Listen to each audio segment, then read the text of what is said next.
3, 2, 1. Welcome, ladies and gentlemen, to Oilersnation Radio, episode 40. To my left is young Rick.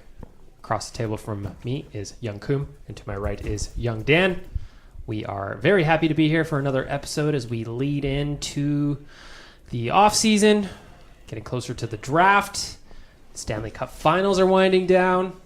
But first, I want to go ahead and thank our friends at Sherwood Ford, the Giant, for making this all possible. Go ahead and give them a follow on Twitter at Sherwood Ford and on Instagram at Sherwood Ford _ the Giant. And also be sure to keep an eye on their social media and on their website as well for Racing for a Cure. It's happening on June 22nd to support and benefit the Stollery Children's Hospital. And it's a great cause, great people, happy to help them, happy to have the Nation Truck in there. Keep an eye out for that as always. And if you see the Nation Truck, hashtag it with Nation Truck and you could be entered to win a $100 gift card. Daniel, how excited are you about gift cards? I'm pretty excited. I think the truck has been more photographed in the last week. Hold back that excitement a bit here. Sorry, I'm focusing on trying to make sure our levels are all good and all this because so Yaremchuk has abandoned us. No Yaremchuk. He's been on the job for 2 weeks and then he takes off on vacation. He's getting that big money though. It must be right because he's in Vegas right now. He's in Vegas. He's blowing all of it. You know, the scary thing about that kid is you'll see him sitting there in a corner on his cell phone playing slot games where he's actually putting real money into the slot game. That's true. He does do that. He was telling me about that on the Real Life podcast on Monday, how I'm worried Tyler has a gambling issue. Well, who sent him down there then? This is actually a thing that he does. He pays for a mobile game of slots. Yes. He does know we have these things called casinos, right? Well, I think he ends up there too. Oh, man. He's sitting at the casino doing his roll, and if the casino is moving too slowly, whips out his phone and plays it. He's got two going on at the same time. Does he know about craps? I don't know if he knows about craps. Well, he's heavy into sports so betting. He doesn't know how to play like the actual games. He just wants to look at the screen because that's where it's the colors and the spinning. It keeps just like scrolling on Twitter and you see the likes and the retweets coming in. You get that big adrenaline high. That's what Tyler likes. All I hope is that he's saving enough money for himself to make a visit to PF Chang's. Oof. Does he know about Taco Bell Cantina? You guys set him up with this information, didn't you? We tried to, but he was ignoring me because he was playing spinning slots on his phone. If he doesn't go to PF Chang's, we're all gonna kick his ass. Get one of those fish bowls that you got, Cam, when we were there. One of those fish bowls. Like 9 ounces of booze in it. That was a good one. That kept me feeling loose for the rest of the day. We passed that thing around the table. It barely dented it. It was pretty fantastic. It was like an aquarium. I think the moral of this story, people listening to this right now, is go to PF Chang's. They have excellent Kung Pao shrimp. And excellent. Great value on tall boys at the CVS. I love that the Sherwood Ford ad turned into a PF Chang's ad. Oh, I am sure our friends at Sherwood Ford love PF Chang's. Not only are they great people, I know they have great taste. And that means, of course, PF Chang's. I would love to take the Sherwood Ford people to PF Chang's. Like Corey Owen to PF Chang's, he would love it. Of course. Of course. Hey, I'm Corey O here at PF Chang's. Getting some Kung Pao shrimp. Stuff those in his pocket. I love it. He'd love it. We'd all love it. Dan, you still excited? Yeah, I'm pretty excited. What are you most excited about? The tip stash on the truck. Yeah. I gotta give Sherwood Ford a lot of credit for that because they were real quick to respond to our campaign where we want Dave Tippett to have his sweet duster that he had back from his playing days and a little bit in his coaching time. And our friends at Sherwood Ford immediately got cutting it out and putting it on the old Sherwood Ford Nation truck. If you see the Nation truck cruising around the city, look out for the tip stash on the front of it. I got to give Jay credit here right now because I saw the truck as I walked in here today. It is looking good. It's clean? He kept it clean. I know he was I think he was in Calgary yesterday, so that's a to and back highway trip. And Calgary's just a dirty city. Horrible. Just gross. Horrible. But you know what kind of bugs can get on it at the end the end of one of those trips. She was sparkling when I pulled up, and that wasn't just from the rain. The rain's not going to take off those insects. Here's a challenge for all of you listening. If you are taking a picture of the Nation truck, not only to enter the draw for the gift card, try to bust Jay if that thing is dirty. And if it is dirty, we're going to shame him for it publicly. We'll take away the keys. Throw them into the ditch. Seems fair. Strong but fair. Today, gentlemen, I want to start off this show, this podcast, with something that I know is going to annoy Rick. Oh, no. When I brought it up earlier, he was already annoyed. Jesse Puljujarvi rumors. At this point, it has kind of come out that his camp is open for a trade In fact, earlier this week, there was a report out of Finland that he was going to be signing with a KHL team. That did not happen. Completely false, because that team that he was reportedly going to sign with, Jokerit, they don't even have his rights. Nor is his NHL contract technically finished until July 1st, so he can't even go there anyway. Exactly. Now, where things got a little bit spicier was later on in the day. One, Bob McKenzie made a radio hit, and his quote was, in regards to Puljujarvi, his preference is to play in the NHL. His preference is also to be traded out of Edmonton. I don't think there's any secret about that. So, Rick, I'm going to start with you. You're a passionate Puljujarvi guy. Tell me about it. I know for a fact that he wants to play in the NHL. I know for a fact that he can play in the NHL. I think he just wants a fair shake. I think he has the last year's injury issues has really gotten into him. He's the type of guy that you need a lot of confidence. You've seen the smile on his face. When you smile that big, you frown that big. He's a guy who needs confidence to be at his best. He started out last year. He came into camp. He was looking good. He was feeling good. Put on muscle. Lost some fat. He had some speed going. Really great start to the year. Preseason was looking perfect. He was out there skating past guys. He was looking like he was on track for the type of player we had. Go into the season. I think we talked about this upstairs. Game 3, 4, or 5, whatever it was in Winnipeg. He was the best player on the ice. Now, I believe he had a little bit of pain at that point, but he was still able to get past it, or maybe it wasn't that bad yet, and it progressed as the year went on. As it went on, he was less capable of doing the things that make him successful. He couldn't use his size. He couldn't use his speed. He became a perimeter player because he couldn't get into the box in there. Now, that has all been fixed. He is skating, he is training, he is feeling damn near 100%. He's going to have a revitalized self-confidence in him. He's got a new GM. He's got a new coach. This pretty much is the fresh start he needs. He likes the city. He's getting comfortable here. We need to just get through the summer without moving him, and let's see what we have come October. Even if we're putting a bet on him, I think it's a well-placed bet. To me, you kind of touched on my point, is that I could see why he would want a fresh start based on just kind of how the first couple of years have gone. But this year we have a new coach who's known to be a player's coach. He's been described as such. If you haven't read Gregor's interview with Shane Doan at Oilersnation.com, go check that one out, because Doan talks about how much players like Dave Tippett. That could be a fresh start. It's not Hitchcock yelling about having an onion on his belt. Ken Holland's here. He's a little bit more patient probably than Pistol Pete. That could be the fresh start in the same space. Cam? Do you care? What? Tell me about Puljujarvi, Cam. We're on a podcast. Yeah, I kind of zone out there. Turn his headphones back up. I'm doing my best Chris the intern imitation, because usually we would have Chris sitting over in the corner, like checking his email and spacing out. Now I'm doing that because nobody else is doing it. But no, I think it would be impossibly Oilers to sell low on Jesse Puljujarvi right now. You're never going to even win the trade. They've done that so many times with so many guys. You look back and it's like, oh, this guy had a bad season. Let's trade him right now for literally nothing. That's what we saw. Strome was having a bad time, so they traded him for Spooner. And it's like, don't do that anymore. Wait, give a guy a chance. Like, pump their value. And even if you don't have long-term aspirations of that player sticking around, like, Puljujarvi hates it here for some reason, or you think he's a dick, I don't know. I don't think either of those two things are accurate, but if that's the case and they don't have long-term plans for this kid, at least throw him on a line with Connor McDavid for like 40 games and pump up his value, right? That's what they never did with Neil Yakupov. It made no sense. It's like, this guy can put the puck in the net. If he goes and buries 20 goals playing with McDavid, then some dumbass GM will take him for, something good. So don't just dump him when he hasn't played well. And there's also the angle, too, that Zach Kassian asked for a trade last year. That was a thing early in the year, and then nothing happened of it, and he went on to have a career year in goals. Cough, cough, Milan Lucic last summer. Cough, cough. Well, yeah, I mean, Milan Lucic has been asking for a trade basically since he got here. Can't do anything with it. Yeah, good luck. Can't move Milan. Sorry. Although I see he's at the Louvre today. That's very nice. It's his birthday. Happy birthday, Milan. We won't take shots at you today. Dan, what's your thought on Puljujarvi?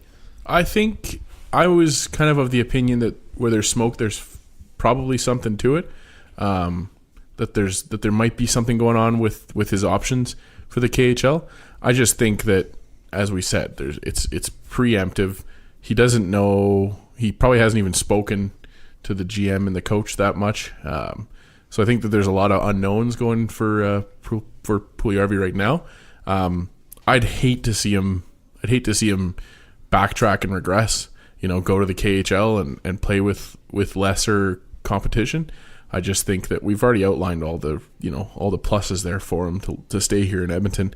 And I just hope he sticks it out, and I hope he gets a show me kind of contract where he can strut his stuff with his new hips and strut his stuff with his new hips. And his hips don't lie, man. Well, hey, just it's one of those things. Like that was to me that's a major surgery. I know it wasn't that intrusive, but that's a big thing when you go from. It's going to change a lot for him. Yeah, you go from Dusty in the early season saying that Jesse was complaining about some pain and some issues there, and the Oilers telling him to just kind of what's in his leg, and there's going to be some sort of language barrier there. Mm-hmm. I know that I don't think he really expresses himself all that well. I think he's a little more shy. He's a little more reserved in these situations. Yep. So I can see somebody like that kind of keep it inside and just trying to fight through it. No, exactly. And so he's a good battler. He's a good warrior. And I just think that if he gives it a chance, that there's good things coming for him now more than ever. Maybe some fresh hips. He stops doing that tripod thing where he gets the puck and he tries to weave through the opposition by spreading his leg really far and sticking his stick out as far as it can go. He's like, I'm going to occupy as much space as I can. Well, I think what he can do now is he can bend the knees a little bit more, drop the hips a bit, and he can use his body When he does that, he looks like a trigonometry problem. He's like, he's creating a big triangle. It's a problem for the hypotenuse. It's the problem for the defenseman.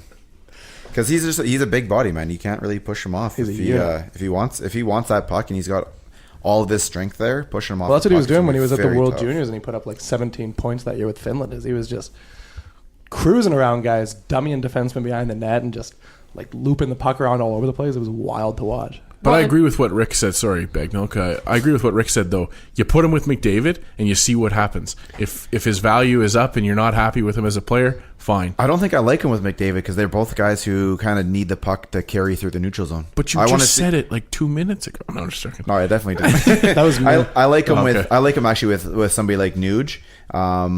Maybe even Draisaitl if you take them off. But Connor likes to enter the zone with the puck, and I think you kind of want the same thing out of Puljujarvi. So we'll do first with the second line. We'll do the Draisaitl, Nugent Hopkins. We'll try them together, and then we'll put Puljujarvi as the other winger. And then on the top line, we'll have McDavid playing with Nylander and Cole Caulfield. And that's a lot of skill. Run your Nylander trade again while we got a minute. Go ahead. We're gonna sell high on Darnell Nurse. He's a Sault Ste. Marie Greyhounds boy. Kyle Dubas loves that.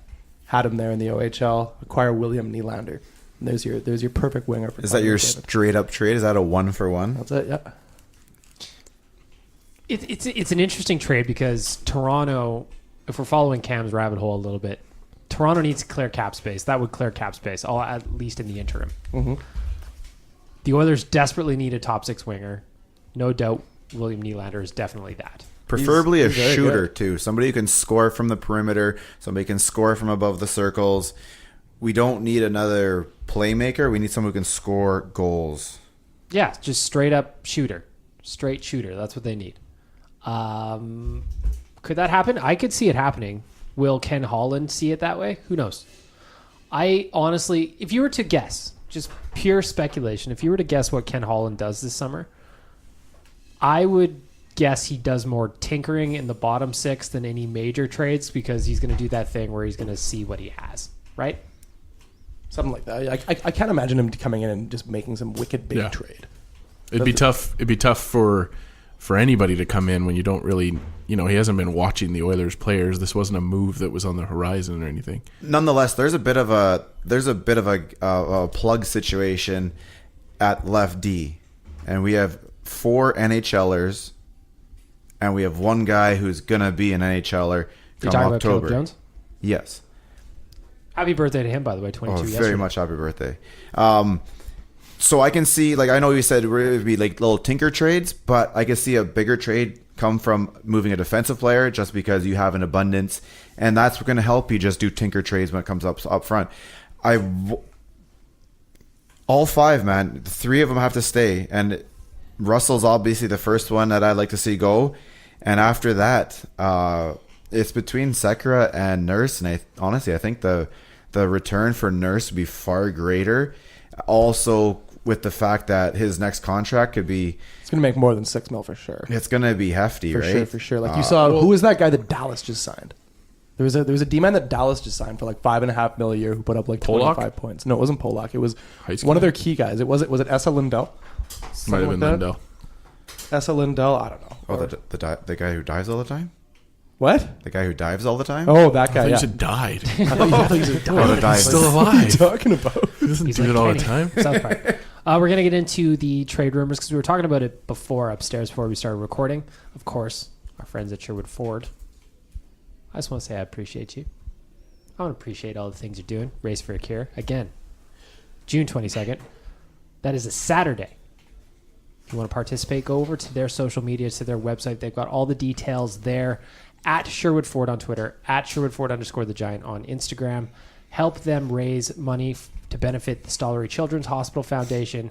Race for the Cure. Again, June 22nd on their website, sherwoodford.ca. A lot of details there. Live help there, live chat. Get in the live chat. Waste some company time. Talk to the fine people at Sherwood Ford. We also have a team bag milk that people can they can donate to the cause as well. I will put up the link on our socials after the episode. So on ON Radio Podcast, we'll have all the stuff you need. Tasty little links all in one place. Now, going back to the rumors, we were talking about it upstairs. Looking at the Oilers D right now, there is Andre Sekera's a lefty. Clefbaum's obviously a lefty. Daryl's a lefty. Chris Russell's a lefty.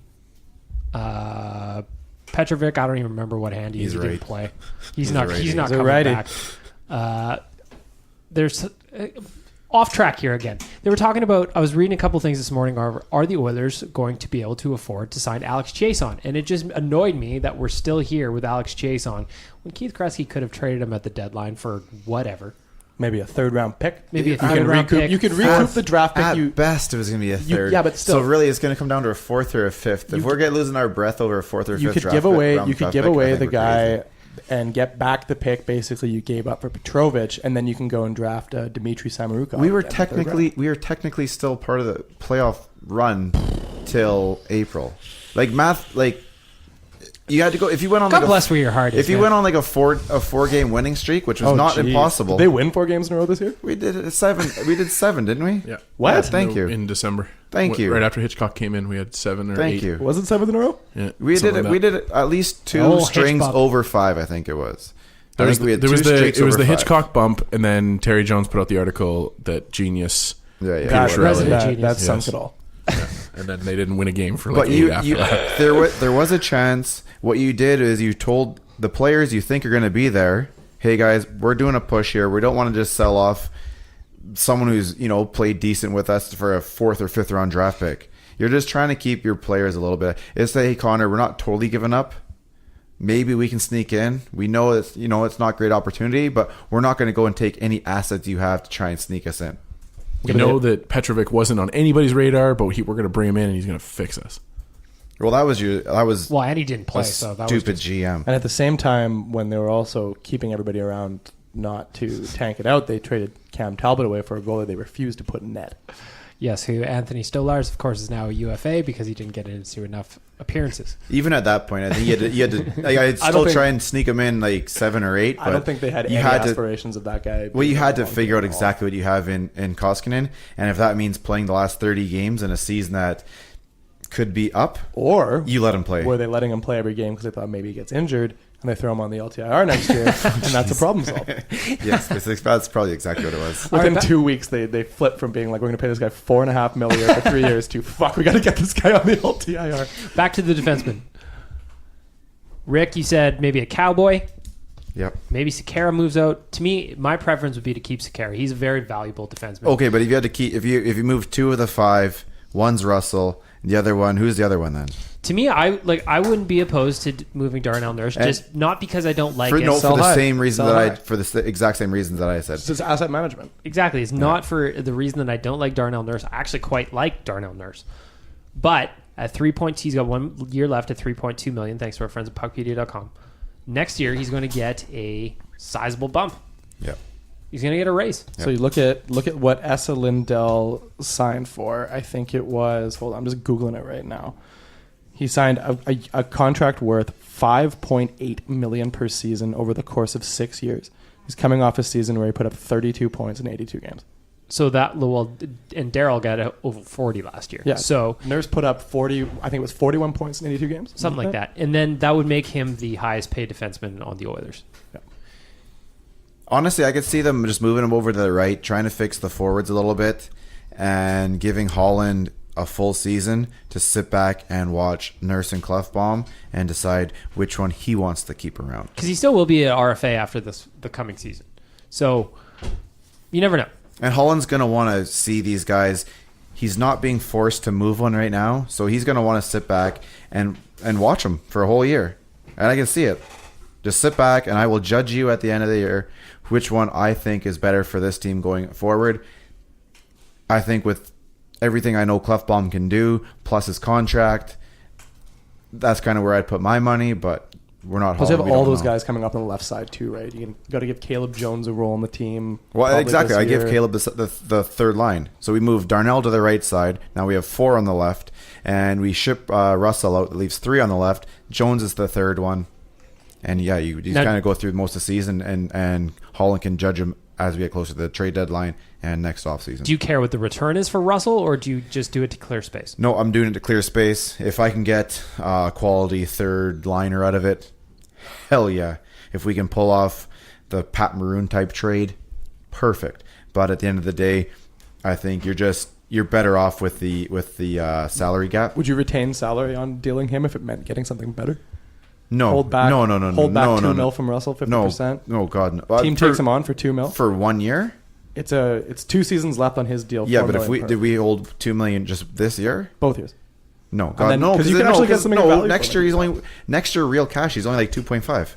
But his cap hit, if you retain half of it, and a team's buying Chris Russell for $2 million per year, I think there's value there, and the team might give up something like. There's probably value there at 3.5. Even at this table last year or whenever the contract was signed, we said, you know what, 1 year, 2 years at 3.5, I'm fine with. Yeah. I think it's hefty, but it's a short term. Yeah. Contract would be up.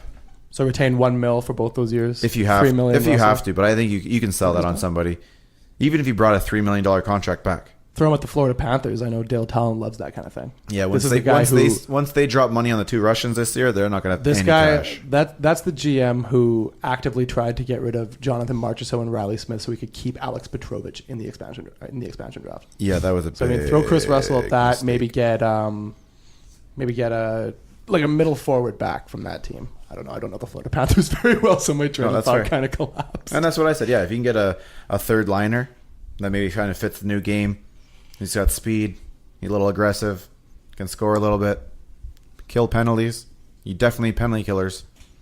So even if you can move him for a forward who can kill penalties, that's a bonus. Changing gears a little bit, I wanted to talk about Connor's leg. Connor is in the midst of recovery from a minor tear in his PCL, and I just wanted to bring it up because he was making the rounds on doing his charity thing, his usual summer thing, and he was being asked about it, and he was wearing the brace, and everybody knows it, and the Oilers aren't really giving any information on it. There's probably no information to give. Well, that's a good point because I asked Gregor. Gregor flexed on a couple of people within the organization. They said he is where he was expected to be. Hasn't started skating yet. He's doing his usual. He's doing whatever kind of training he can do, which I assume is going to be some kind of, I don't know, strengthening robot things where he's got a bandana on or a blindfold on and he's stick handling through pylons while jumping on his good leg. I assume he's doing something like that. Are you concerned at all about Connor's leg, Daniel? I'm not. I think that a lot of the conjecture and made up theories by the media, especially this week, have just been silly. What were the made up theories? The Canadian Press had a guy who did an interview with him. First of all, he asked him, what do you think of the Oilers rebuild? Which is just Eastern an absolute joke of a question to ask a guy. Yeah. Media? No, exactly. And then he asked him about the injury, and Connor said, I'm not going to comment on that. And then he was just like, Yeah, but he had a noticeable limp. And He does not have a noticeable limp. Well, no, I've but seen him in Edmonton. I don't know, like man. a When he was month ago, playing he mini doesn't have a- golf, I think it's fine that he has a limp because, like, when you're wearing a brace like that, Of course, it's gonna exactly, hobble you. It's a bit. designed to hobble you. It's But designed it's to not let it's you not do even things. that bad. He was using an adjective at the very beginning there, where he wanted to like kind of create a bit of a storm about the injury. I've seen him. I've talked to him. He doesn't have that big of a limp. So unless he's gone backwards in the last 3 weeks, he does not have that big of a He limp. also was on a slide. And he's wearing like one of those How do ridiculous you knee limp on a braces too. slide? Yeah, that thing goes from like his ankle to halfway up his thigh, man. Like you're when I gonna saw walk him, when I funky. saw him at El Pinte playing Big Buck Hunter a few weeks ago, he was standing up real straight, holding that rifle. Exactly. So he looks like he's gonna be okay. He took down a 12-point buck, and people are talking about his limp. As far as I know, he's got Good. the high score on every Buck Hunter machine. I can. I hate to squash you on that. He's not great at Buck Hunter. Whoa. Whoa, whoa, whoa, Whoa. Maybe if you got him some line mates, he could be good on the game. Who was he playing with? Throw William Nylander in the game with him? Maybe they set the all-time record. You never know. He needs a little assistance out there, though. Speaking of back on changes potentially happening, speaking of people on the move, news came out this week that Taylor Hall does not want to re-sign in Jersey. Well, maybe not. That's surprising. He isn't talking extension yet. He's got 1 year left on his deal. One of the few things the Oilers did right with Taylor Hall was sign him to that deal value contract. Jay put out a tweet saying he does not want Hall back. I laughed because the reactions Speak were for yourself, buddy. okay. Yeah, because he did use the royal we. Oh, that's a bold way to throw out there. Because I would like Taylor Hall back. Did he say that because he kind of secretly wants him to end up in Calgary? Yeah, absolutely. I would hate if Taylor Hall ended up in Calgary. Yeah, That would but be a nightmare. Who would love it? Oh, well, yeah, Jay probably would. Of That's course what he would. wants. Hence, Yeah. See, Okay. Jay was upstairs Hence- today talking about, apparently the Oilers are interested in James Neal. he also kicked us. He what? kicked us out for a phone call. Maybe he's trying to plant some stuff. He's Yeah, trying to he's get out the there talking to Brad wheels Trey in Living. the wheels in And motion. he's like, look, I got the Oilers Nation boys. They're okay with the James Neal reclamation project, so let's make a deal. We'll do Russell $2 million retained for James Neal, and then the Flames have money to sign Taylor Hall, and then Jay unveils the Taylor Hall Flames jersey he's had since 2010. This is a big long game that he's been doing forever. So one of the Smitty jerseys is coming off the wall here, and it's going to be replaced with a. I don't know what number he'd want to wear down there, but it's going to be replaced with a Hall Flames jersey. Absolutely. Oh, it's terrifying. See, I could see it. I can see it now. Jay cruising the concourse at the horrible Saddle Dome wearing his Taylor Hall Flames jersey. Number 94. A Flames onesie underneath it. Flames onesie. He just acquired it. He's been wearing it underneath all his clothes for years now. Would you guys welcome a Taylor Hall return? Yes. You'd be foolish not to. Did I answer that fast enough? It's so silly that we're worried about a guy that is just 1 year removed from being a Hart Trophy winner. Dragged New Jersey into the playoffs. Yeah.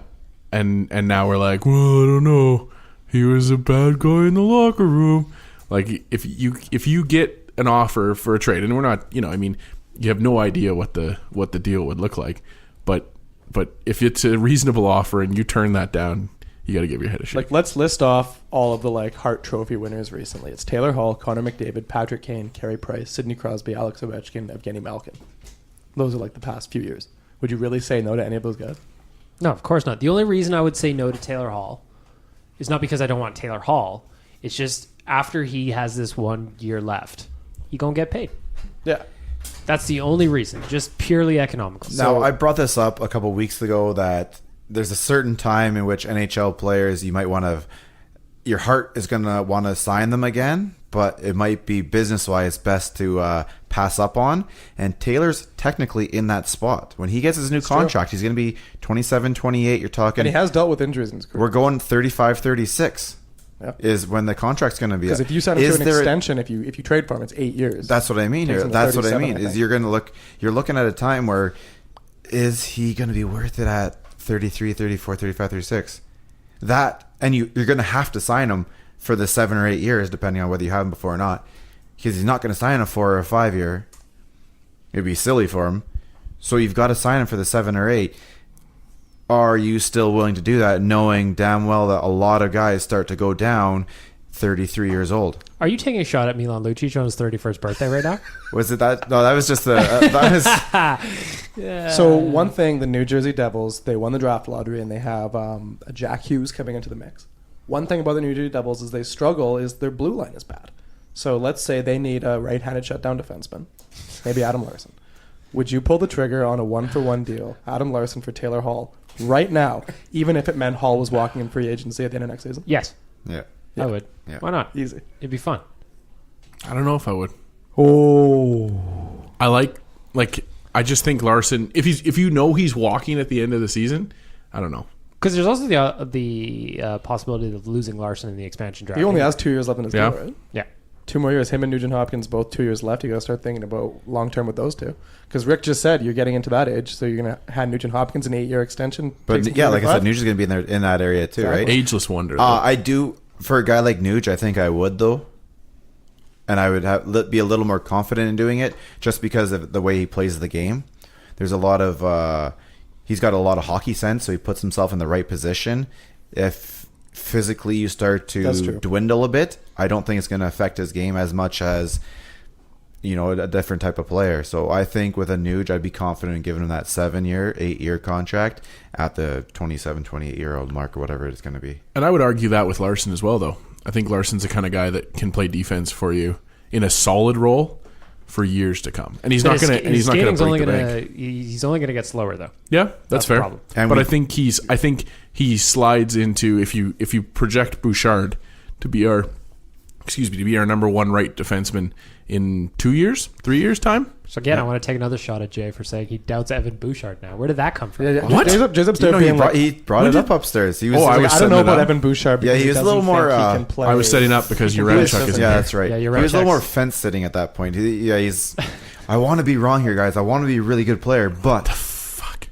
Like, what has he seen? What has he seen? Unless Craig Button has the Flames angle there, so maybe he believes everything Craig Button has to say. It was a lack of physicality.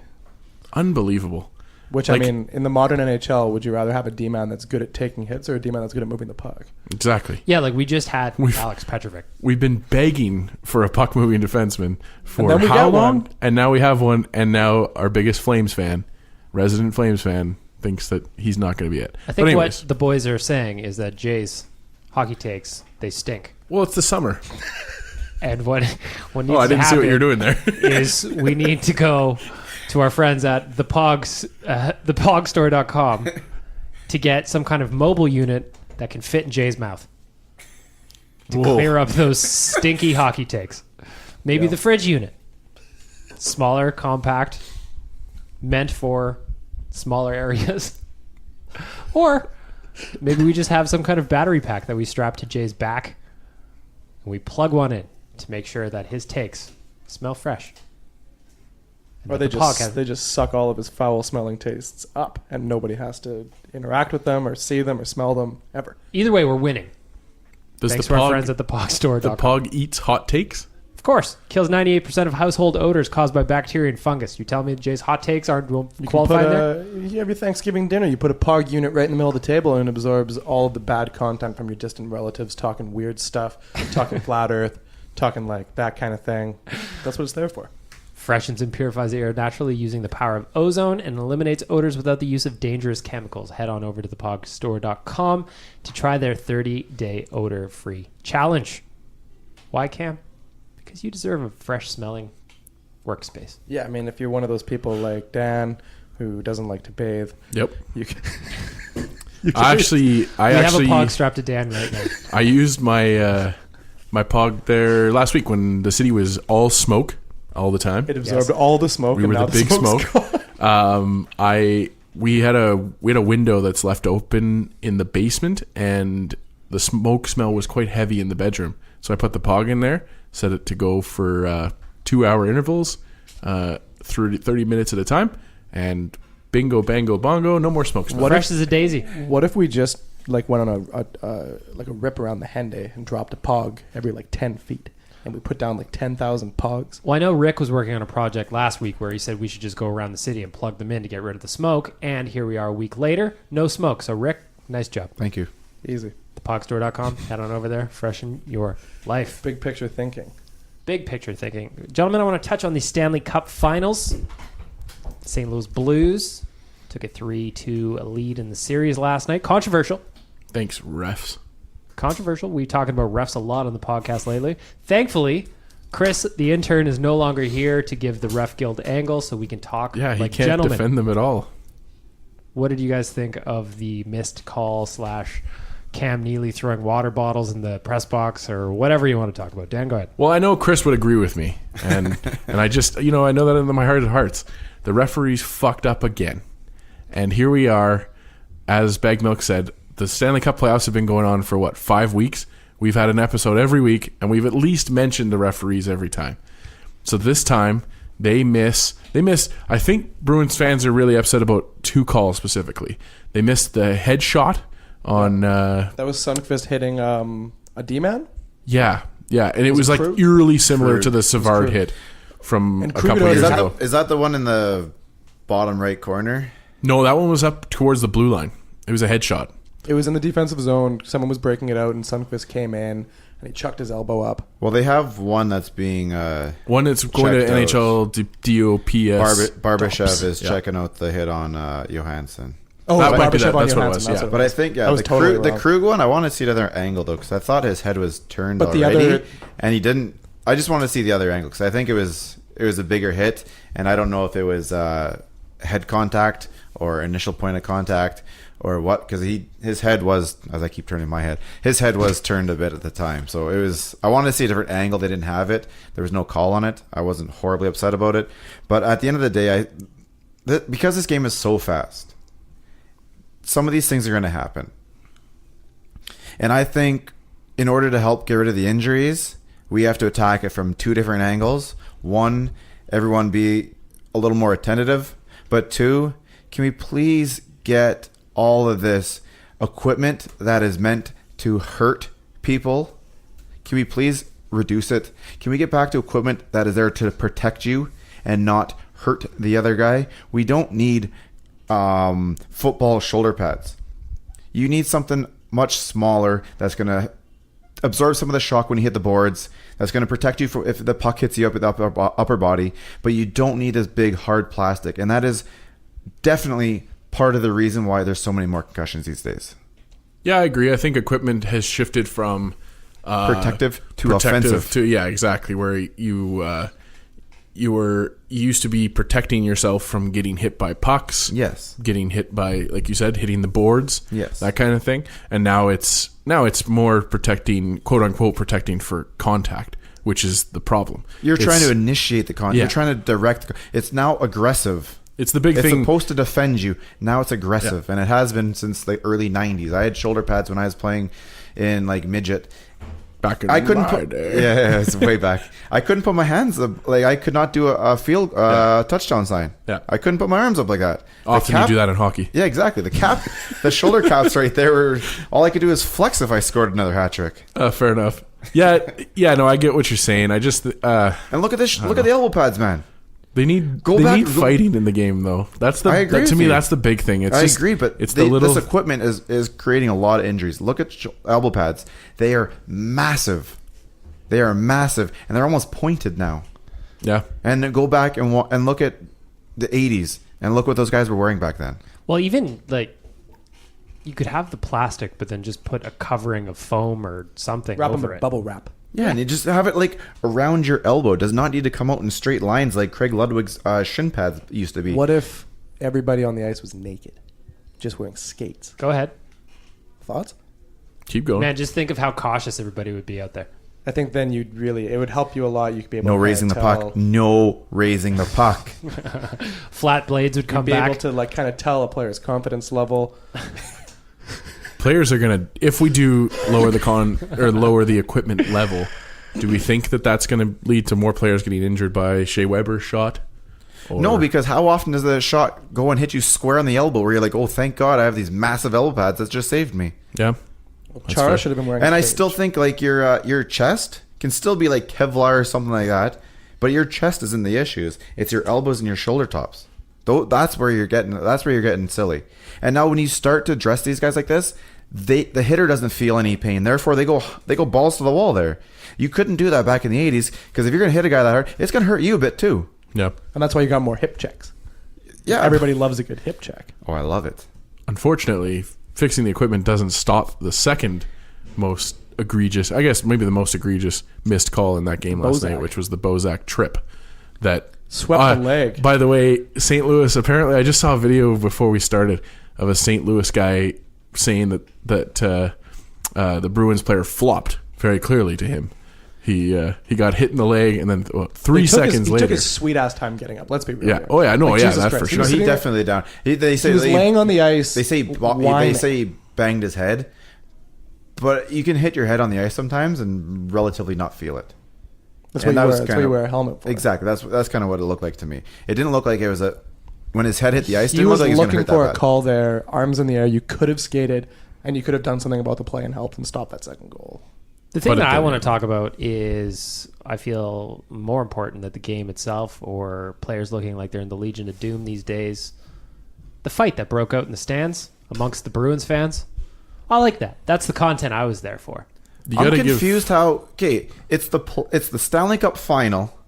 It's a very pivotal game. Emotions are high. Alcohol level is high. This is what gets me, though. What is happening? Or you're going to fight another Bruins fan? It's literally just Boston. You guys should be like arm in arm, hand in hand. That is not what people in Boston are like. We're going. It's not what people in Boston are like. If it was a St. Louis fan and a Boston fan, I get it. But what are the two guys complaining about? Like, Chara shouldn't be. No, yes, he should be. That's the wrong power. I want to see them use the box. No, they should use it. It's like up in the 500 level at Red Sox game. People beat the shit out of each other all the time. There's two things I love from that, and the two things as you said, Koom, it's just very Boston. Is one the in-house DJ pulling out the Stone Cold Steve Austin theme, and there's no other coincidence. If you look at the ice, that. there was players skating to the bench. There was nothing happening. 100% he saw that fight was going on, and he did the Stone Cold. You can't prove anything otherwise. Okay, someone out here in internet land has to go figure this out. Someone's got to find somebody knows the guy. Someone's got to ask him. I have the video. You have the video, and there's nothing happening on the ice that corresponds to playing Stone Cold Steve. If that was Edmonton, do you think you'd be able to see it? Like, I'm just thinking, like, in the arena, where's the DJ? Oh, I had no idea where the DJ is in TD Garden. There is a chance it is a crazy coincidence because there's a chance he didn't see it. But it just doesn't. It doesn't. It's pretty random. The song like in a didn't stoppage play. and play, like random time, and they're just like, let's throw on fucking Steve. Sometimes players are skating to the bench. The universe just pulls off the right move at the right time. You're don't believe it. Hey. So the second part of that, though, that I loved was so Barstool's president, El Presidente. Dave Portnoy got assaulted by a St. Louis Blues fan in Game 4. Got hit in the towel. Yeah, you have to look at the video to see that one. But then he put out a tweet to all Bruins fans for them to stay classy, and within minutes, this video of everybody fighting up in the 300 level are going at each other. Rick and I were talking about it before, though. They're like these guys were scrapping on different stair levels. Well, one guy starts running up like it's fucking the movie 300. If you're going to do that, he stopped because there's like 3 stairs between. If you're going to do that, you keep going. You go for that spear, you go for that body tackle, and then you get on top, and then you start the lawnmower on top of him. You don't run up 3 stairs short and then start swinging. I have ridiculously long arms, and I'd be in trouble trying to do that. In any fight ever, you never give up the high ground, which... one half of that group made that mistake. But you got to respect that guy. Like, he's straight up just like charging up the stairs like it's the Battle of Thermopylae, and he's trying to take down the Persian. But he stopped. And he was going to lose. And he lost. That was the issue. I like the people that were around, not wanting to get involved, but very much enjoying the show. Yeah. A lot of yelling. There's a lot of hey. I want to know how many videos got screwed up because they tried to pull their phone out so fast and get there, and they didn't hit the button, or they just took pictures of it, and they're like, fuck. It's just it's such a funny thing when people are shocked and appalled at the behavior of drunk hockey fans. Boston hockey fans. It's just fans in general. I mean, like, I've seen fights in Rexall.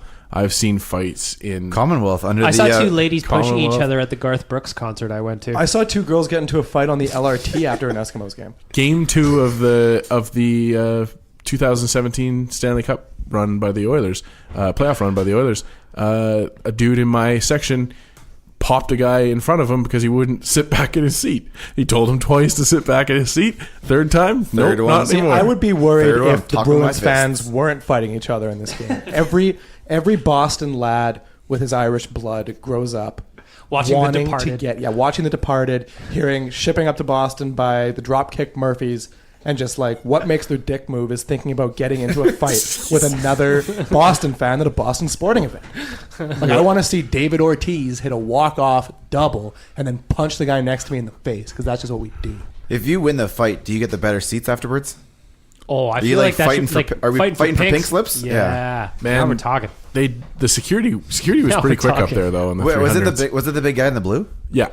There was one. There was one guy. I only saw the one but guy. Hey, that was faster than Saddle Dome responded to my altercation. Well, that's fair. It was faster than anything happens in Commonwealth. I had to go break up a fight last year in the stands. Not faster than Rogers. I had 7 security guards just watching me as I was talking to one guy, calming him down, and we walked down the stairs a bit. Then there were cops at the bottom. One security guard was 2 rows behind us and just sat down and just watched me. I remember going to thanks, man, to an Eskimos game 2 seasons ago. Last game of the season before the playoffs, the Eskimos weren't playing anybody, any other starters against the Argonauts, and there was an Argonauts fan that got dragged, carried out, fireman carry by 4 security guards before kickoff. The most shocking thing about your story there is that there was an Argonauts fan. Yep, that's fair. True. That's fair. Get a little CFL content in here. Well, and also reminder that people in Ontario don't have Wendy's. I'd be angry too. Yeah. Last week we had Brock from Daily Faceoff on the podcast. We took him to all the Wendy's locations we could possibly fit in his weekend. He was very excited, very upset that when he goes back to Ontario, he does not have access to Wendy's. It was $5 bacon eaters last week. 99-cent Frosties, man. Come on. Unbelievable. Elite dollar menu. I think what we're all saying is Ontario stinks. Ontario's got a real problem. The solution could come from our friends at thepogstore.com. I don't know how that will bring them Wendy's, but it will clear up the overall environment in Ontario. Baby steps. We ain't trying to fix Ontario's Wendy's problem. That's not our job. We pay enough equalization payments. So, the least we can do is kill 98% of household odors caused by bacteria and fungus. That's what we can do. That's what we can contribute to the Ontario scene. We can send our friends in Ontario over to thepogstore.com and freshen and purify the air naturally using the power of ozone. They can all take the 30-day odor-free challenge. Dan, all people in Ontario should be taking the 30-day odor-free challenge. I agree. Why? Because it eliminates odors without the use of dangerous chemicals. You may not have Wendy's, but you can have fresher smelling air. We've all had a POG now for a while. I think, Rick, you've had a POG? I have not. You haven't had a POG yet. Honestly, it makes the room feel better afterwards. Of course it does. After it's all done, it's just you feel like you're healthier, you're cleaner. Like a summer breeze. Like I don't need a shower. Well, that's why you're wearing one right now. Around his neck, like Flava Flav. Dan has got the portable unit around his neck. No showering required. Thanks to our friends at thepogstore.com. Gentlemen, we've got about 12 minutes left in the podcast. Your M-Talk's not here. We can just keep going. Yeah, we can just talk all we want, Tyler. I hope you're losing all your money. Just kidding. I hope you win. I hope you win big. Why? Because you probably lose it in one of your other bets. Now, you promised us each 10%. There's a couple of things I wanted to finish up on. There's some weird shenanigans going on. Like a story that came out of Ottawa this past week that Erik Karlsson could be considering a return to Ottawa. Now, there's no way Erik Karlsson is going back to Ottawa. Right? No, that's not happening. Was that article from his perspective, or was it hey, Ottawa might want to try and bring him back again? It was a reporter being someone from the team, there's a source that's saying they're considering the idea of potentially looking at giving a contract to Erik Karlsson. So it was one of those so this has zero to do with Karlsson. It's the posturing thing. I remember it was there was a point in time with the Jays, every single offseason, there would be a report that came out from an unnamed source within the organization that they were going after the biggest free agent. It was the Jays have put a big offer in for Yu Darvish coming out of Japan. And then it turned out they made far and away the lowest bid. So maybe they'll throw a contract to Karlsson, but it'll be half as much as what anybody else offers. I mean, Melnick is not necessarily, or actually he's not necessarily, he's not known for being a big spender. Erik Karlsson, you could assume, is going to make a big contract this summer. Especially when it's Uber rides, right? Well, yeah, man. He still owes him $300 for that Uber ride. You toss that in the contract. I would argue that Karlsson is considering all 31 teams. If any team throws him money, he's going to consider it. I think that if the Senators threw him a max contract, he would consider it. He's a smart for dude. sure he would. But I don't think anybody's his gonna give wife is him from max. there. Yeah. Like, I don't think he said he would have extended with them. Yeah. They just didn't want to because they're cheap. It's a Melnick thing. It's not a Karlsson thing. If you were going to give it a percentage, He wasn't going to stay there. if you were going to If they offered him big money, he would have done it. you think so? At some point you want to try and win. If They he, just- And 8 they, years like- in Ottawa is not trying to win. They cut the legs out of their team last year. Like, But they did the most of the cutting after Karlsson had left. if you're going to put a percentage on it, 0 to 100, what do you think going to Karlsson back to Ottawa? 0. 0.1. I'd say there's like a 3% chance. Yeah, like I think Price is right, you're right there. if he just throws out if Ottawa came at him with $14 million per, and the next highest offer he's getting is 10 and a half, maybe he goes there. I feel like he's going to end up somewhere that always makes things work, like fucking Tampa or something. Do you know what I mean? Tampa Bay is going to trade away like Tyler Johnson and Ryan Callahan and Callahan opens up some money, And then- but they got to pay Braden Point too. and then they got to pay Braden Point. Maybe they'll get rid of like Andrej Palat or something, and then he's going to sign a deal that's stupid. It's going to be like 7 years, $8 million. Dude, don't you think they would consider at least looking at getting rid of Stamkos? No, No. I don't think so. Why doesn't Pittsburgh go after him? Because they would rather have what's his balls from Vancouver that they just traded for and extended. And Good Branson. Good Branson. Jack Johnson. Wait, they extended Branson? Or no, sorry, I meant Jack Johnson, but they did trade for Good Branson. Another rumor I want to touch on that seems to be picking up some steam is birthday boy Milan Lucic for Louis Eriksson out of Vancouver. This came in the mailbag that's going to be going up on Oilers Nation on Monday. Who gets an upgrade in this trade? Let's say it goes through. Who wins this trade? They both do. It's one of those ones where it's two players that are kind of playing under a really gray cloud, and shipping them out just gives them a fresh start again. Milan's going to come in. Yeah, you're going to have some guys out there who don't like him, some naysayers, but you're also going to have a lot of people just kind of get behind her, bringing the hometown boy back. Play him properly. I know the contract is a little bit squeamish, but if you play him in the right role, you can get behind him again. The Oilers come out of this deal like handily winning because Eriksson doesn't have a no movement clause, so you can leave him unprotected in the expansion draft. Whereas Vancouver will have to protect Lucic. No. You look at Milan and go, listen, this team's not going to pick you. Waive it for the draft. He'll be like, yeah, no, that's right. You don't have to. There's no way Seattle takes a guy like Lucic, so you ask him to waive his fucking no trade for the draft, and but like I said, there's no chance. There's if you're no a player chance. and you waive your no move for the You're expansion doing it for draft, the team. you're also opening yourself up to be traded literally anywhere else. No, I don't know if it's like that. I think you can say yes for the draft, and then close it again.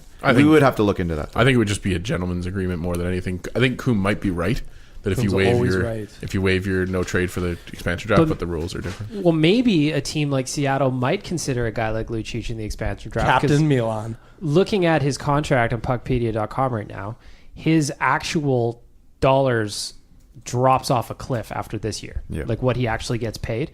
In 2020-21, he gets $1 million. 2.5 the following year, $1 million in the final year of his deal. So maybe that could just be like they need cap space filled. I don't think, given what we saw with Vegas, they don't go that route. They're going to attack it right away. Like as being Seattle, what Vegas accomplished, you have to come out swinging. You have to make the playoffs in your first year. Is it going to be great though? Like when Seattle finishes dead last. Although I said the same thing about Vegas. I think. Sorry to get back to the question. I think that Louis Eriksson gives Edmonton what we want. And one what fewer we year left on his contract as well. Yeah, and just from a pure player standpoint, he gives us a winger that can actually different skill set, a little more of a shooter. And then for Lucic going to Vancouver, it gives them something they haven't had since Derek Dorsett, where they had a big guy, a big body that someone's got to watch out for that little Petey guy that could kind of create some space. Man. I mean, they have Antoine Roussel, and they gave him a bunch of money. Yeah, they got rid of Good Branson, so they don't have that sandpaper there anymore. So yeah, I think it makes sense for both teams. Except for the money side of things for Vancouver, and like we said with the expansion draft. Cam, you are a resident Toronto guy. looking at their situation right now, how they've still got Marner to sign, they've got a bunch of players to sign, actually. Do you think there's anything there that the Oilers might be able to pluck from the Toronto Maple Leafs? Getting either Kasperi Kapanen and Andreas Johnsson would be fantastic. Those guys are... Andreas Johnsson, RFA this year, as is Kapanen, 22 years both old. 20 goal scorers. I'm very surprised you did not say Nylander. Yeah, I mean, I've already done the Nylander thing. Like, everyone knows how I feel about that. I think the best thing for the Leafs is if someone signs Marner to a big RFA offer sheet. It's not going to happen. I mean, it never does. But if they could get someone to give up 4 or even 2 first-round picks for Marner, and then they go and flip the money and turn it around and sign Erik Karlsson, that's like a pretty big win. Because you then suddenly solved your blue line issue. You have the best offensive defenseman in the league, and you have 2 more first-round picks you can use. I'll tell you what. When was the last time he was the top-end defenseman? Well, I mean, I think he's plateaued. He's not getting any better. He's not getting any younger. So his skill level is going to stay where it is, and it's going to start going down. I would not touch Erik Karlsson with a 10-foot pole. Maybe like a 3 or 4 year contract, but that's about it. Yeah, I mean, like, and they're not. He's going to get max one. His game's largely based around like passing, mobility. Yeah, and I mean, this year, despite having the injuries that he had, like he's walking around. He was at the Golden State Warriors Raptors game the 3. day of surgery. Yeah, exactly. He's walking around with like a limp and shit like that. But even with his groin injury and his foot injury and this and that, he put up 45 points, 53 games. He put up 16 points in 19 games in the playoffs. Like, he's still good. If you're a team like Toronto, they're trying to win in the next 3 years. Yeah, but Toronto might want to try and find a more of a value contract. But I mean, like, on this market, the next best D-man's Tyler Myers, who sucks ass. So like, which apparently the Jets want to re-sign Tyler Myers as well. Why? The guy hasn't been good since his rookie year. He's like the Cam Ward of defensemen. See, wouldn't they? See, I heard something the other day where you didn't bring his name up, but Nazem Kadri. Nasty Nazem. Now, if you're Toronto, do you not look at moving him to Winnipeg for Trouba? Yeah, I mean, you could. And then all of a sudden, now look, just that's the type of player I'm talking about. Instead of going after the big fish in Karlsson. Yeah, it's a possibility. Yeah. I'd rather have Trouba. I really like the idea of Karlsson in Toronto just because it would bother Sens fans a lot. I love the idea of Karlsson in Toronto because I think it would be a detriment to them. It would be long term, but not quickly. Like if you're adding Erik Karlsson to the Leafs in 2019-20, that makes them very good. What price? Let's say $10 million per year. And Marner's out. 2 first-round picks coming. I think he gets more than 11 though. Maybe 11's right. Yeah, I don't think he's getting more than maybe 11. 10 and a half. Still, that's big money though. It is. Big smoke. It's nothing. Wasn't it Burns who just signed? Burns got $8 million. Yeah, so he got 88 over. Yeah. So and Doughty signed $10 million. I mean, I don't see him going over what Doughty got. I don't know. He's not better than Doughty right now. Not right now. He was a few years ago. If you're Karlsson, if you're in Karlsson camp, you have to assume that you are just as good, if not better. And also, you said like he left Ottawa because he wants to win, right? And if you want to win and you want to, be close to home, the perfect situation for you is Toronto, right? Your wife's from Ottawa. Then you're playing in the superior city, the superior team with an actual chance to win. I mean, like let's be real here. Toronto's better than fucking Ottawa. And they're close to winning. It makes sense for Toronto to throw some money at him if they had. If you lose Marner, then but they're not going to. I still think they go after a better value in like a Trouba. I think that'd be better for them. The Marner story is going to be really interesting to see how that plays out because he's the Toronto kid. He's looking for big money. The thing that I don't understand about Marner is Leafs fans expecting that he should take a discount when nobody else did. They pumped him up all year. Like, all they did all year was jerk off about how good he was. I remember there was a big argument about him and Leon Draisaitl. They said he's heads and tails better. And then now it's coming down to it, and they're like, there's no way he should make more than Draisaitl. And it's like, what?